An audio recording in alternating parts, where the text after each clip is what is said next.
It's called the inner universe. Just like you have theories of personality in the West, in the East, you have a model of what the inner universe is. And you can deepen your awareness at any of these levels. The first level is the body level. Most of us are unconscious about our bodies. For example, when I'm moving from one side of the room to the other, you think I'm consciously moving? No. When you leave this room in a few minutes when the seminar is over, try to be conscious of your step every way all the way to the car.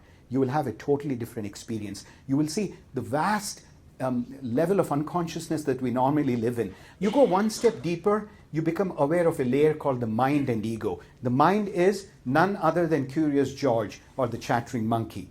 The ego is that part of you that wants to be right in every argument, that wants to dominate every situation, that wants to look good, and that wants to come out on top of every situation.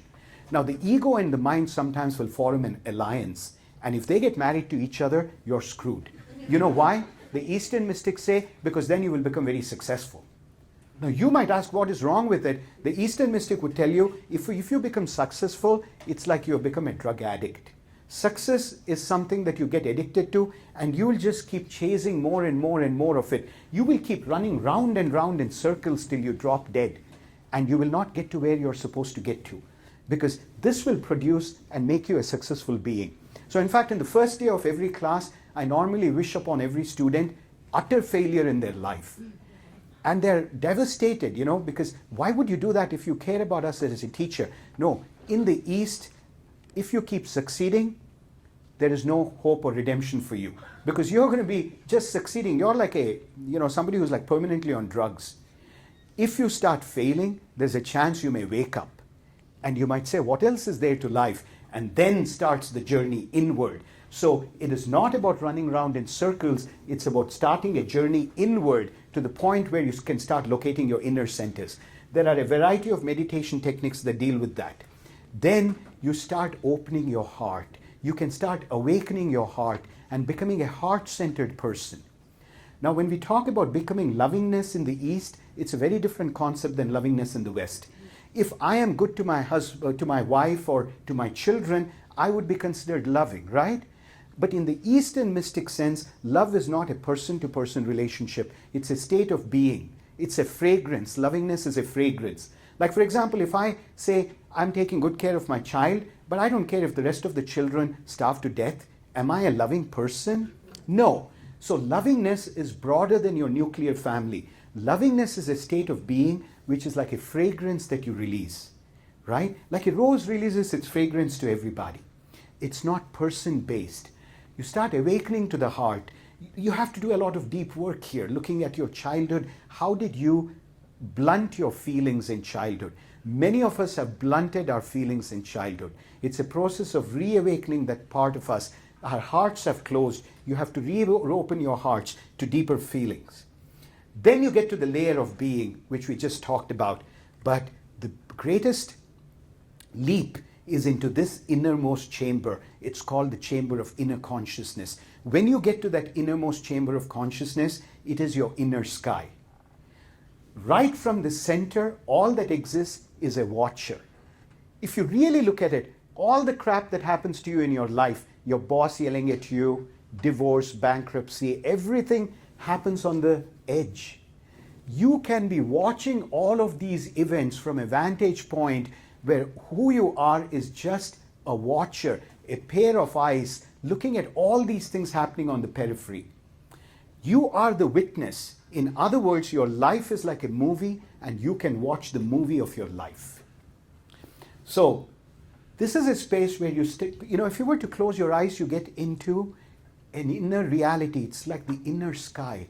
Thoughts will keep coming and going. You can watch those thoughts, but you can feel a silence and a peace. Another metaphor that's often invoked by Osho is the ocean.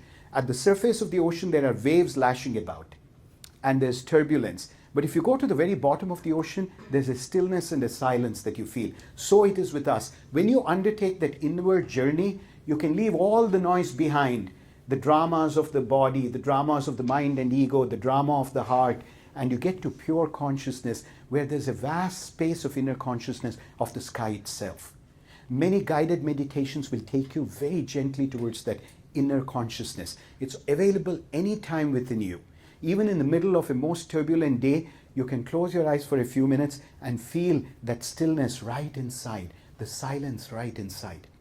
That is the level of consciousness. You are a watcher. Now, this idea of the watcher is very powerfully incorporated into Eastern meditation and to the Eastern worldview. Osho reminds us that most of the time we go to a movie. It might be a James Bond movie or some movie. You start identifying with the good guys, you start hating the bad guys, and you get so involved in the movie. When the Titanic goes down, you start crying. How many of you have known that level of involvement with a movie that you actually start crying and getting mad, right? Osho says the secret of Eastern mysticism is the opposite. Instead of taking the movie to be real life, start taking your life to be a movie.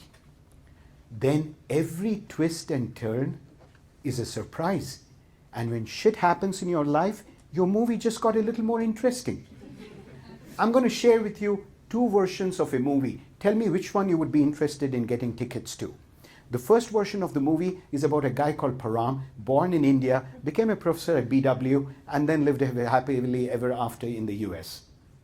Not much happening in that movie. Let me really tell you the real story of my movie. There was a kid called Param, born in India. He got kidnapped during the first week, restored to his parents. Then he had a heat stroke on his way from the hospital back home. Then he got dropped from 5 feet, and it said that he kept crying for a whole month. Then he got this strange skin condition that would leave him with 300 abscesses. And there's all kinds of things he had to deal with, the shame of having that condition. Then he came to the US, and then he had to file for bankruptcy. He went bankrupt. And then he lost his house in foreclosure, and the city trucks drove away his belongings. And then he went for a medical exam where some ill-informed urologist convinced him that he had cancer. And the whole thing turned out to be a false diagnosis, but for 2 weeks he thought he was going to die of cancer. And just as he thought he was peacefully married for 10 years, he's going to be getting divorced on Tuesday. Now what happens to Param next? Will he be on Tinder? Folks, which movie are you likely to get tickets for, the first or the second? Notice that I could say, what a terrible thing that I'm getting divorced. Or I could say, wait a minute, my movie has now got a little more enigmatic and interesting. What the hell is going to happen to me now? Every one of these twists and turns in life, you can watch them. And that's where you occupy a space as a watcher and you watch the unfolding drama of your life.